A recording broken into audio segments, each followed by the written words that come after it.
बिंदु x Y बिंदुओं 3,6 और -3,4 से समदूरस्थ है। समदूरस्थ का मतलब समान दूरी पे है। मतलब एक बिंदु है एक्स वाई, है ना, एक्स वाई।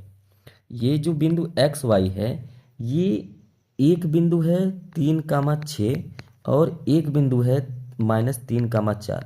इन दोनों से समान दूरी पे है। मतलब यहाँ से यहाँ तक की दूरी और यहाँ से यहाँ तक की दूरी।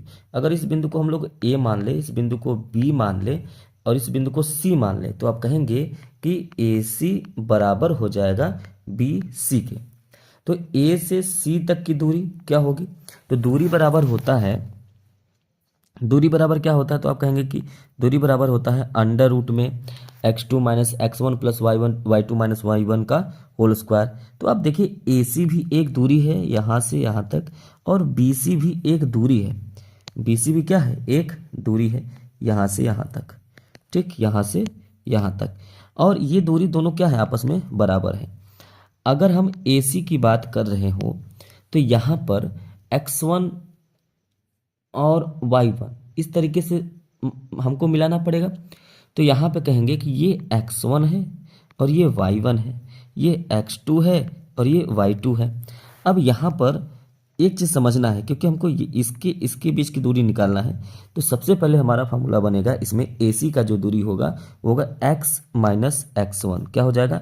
x माइनस x1 का होल स्क्वायर प्लस दूसरा होगा y माइनस y1 का होल स्क्वायर। ये जो BC का दूरी बनेगा ना, ये BC का, ये बनेगा x माइनस x2 का whole square plus y minus y2 का होल स्क्वायर। ये जो x और y आ रहे हैं ये बिंदु C के लिए है, और सभी का मान अब आपको रख देना है।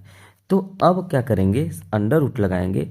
अंडर रूट में सबसे पहले आप रखेंगे x माइनस x1 का मान क्या है? तो कहेंगे 3 है, माइनस 3 का whole square plus y minus y1 का मान कितना है? तो आप कहेंगे 6 है, 6 का होल स्क्वायर। अब इसके बाद क्या आएगा? बराबर। बराबर के बाद अंडर रूट लगाएंगे, यहाँ पर भी वैल्यू पुट करेंगे, और वैल्यू पुट करेंगे तो x माइनस x2 का मान कितना है? तो कहेंगे -3। तो -3 माइनस माइनस ये प्लस हो जाएगा, +3 का whole square plus y minus y2 का मान कितना है? तो कहेंगे 4, इसका होल स्क्वायर। तो यहाँ पर आपने वैल्यू पुट कर दिया। अब इसको हम लोग क्या करेंगे? ओपन करेंगे।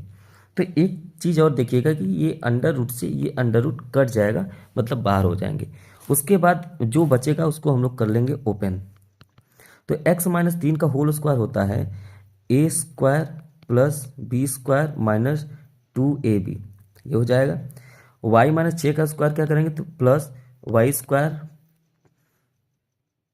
प्लस 6 का स्क्वायर 36 होता है, माइनस 12y बराबर लगाएंगे x प्लस 3 का होल स्क्वायर। तो कहेंगे x स्क्वायर प्लस 9 प्लस ये हो जाएगा 6x plus y square plus 16 minus 8y, y minus 4 का होल स्क्वायर। तो यहाँ पर अब हम लोग करेंगे पक्षांतर। अब आपको करना है पक्षांतर। तो पक्षांतर करेंगे तो आप पहले तो ये देख ले कौन कौन एक तरीके से डिवाइड हो रहा है। तो आप कहेंगे कि एक्स स्क्वायर से एक्स स्क्वायर कट जाएगा, वाई स्क्वायर से वाई स्क्वायर कट जाएगा, और भी कुछ डिवाइड होगा? कहेंगे कि हाँ बिल्कुल, 9 से 9 डिवाइड हो जाएगा। अब कुछ नहीं कटेगा। तो एक काम करते हैं, नंबर को एक तरफ करते हैं और उसके बाद जो अचर है उसको एक तरफ करते हैं। चर अचर को एक साइड कर लीजिए। तो इधर हम क्या करते हैं कि -6x पहले से है और -12y पहले से, इसको रख लेते हैं। इधर से भी +6x को जब इधर लेके आएंगे तो -6x आ जाएगा, और ये -8y को इधर लेके आएंगे तो +8y आ जाएगा बराबर। इधर क्या है? पहले से 16 बस है, इधर से इस 36 को लेकर उस तरफ जाते हैं तो माइनस में 36 हो जाएगा।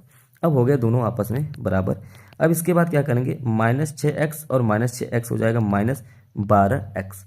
इधर -12y प्लस 8y, तो कहेंगे कि -4y हो जाएगा बराबर।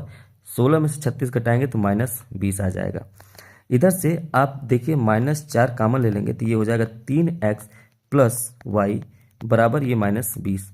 माइनस से माइनस कट जाएगा और 4 से इसको काटेंगे तो आ जाएगा 5। तो ये आ गया 3x प्लस वाई बराबर 5। ठीक, अब यहाँ पर इसके बाद क्या करेंगे? 5 को भी इस तरफ भेज देंगे। 3x प्लस वाई माइनस 5 बराबर 0, और इसे कहते हैं x और y में संबंध। तो आप कहेंगे कि x तथा y में संबंध बराबर 3x प्लस वाई माइनस 5 बराबर 0, और यही आपका क्या हो जाएगा, आंसर हो जाएगा। उम्मीद है कि आपको ये समझ में आया होगा। समझ में आया तो आप इसे लाइक करिए, शेयर करिए। चैनल पे पहली बार है तो ज़रूर से ज़रूर सब्सक्राइब करिए।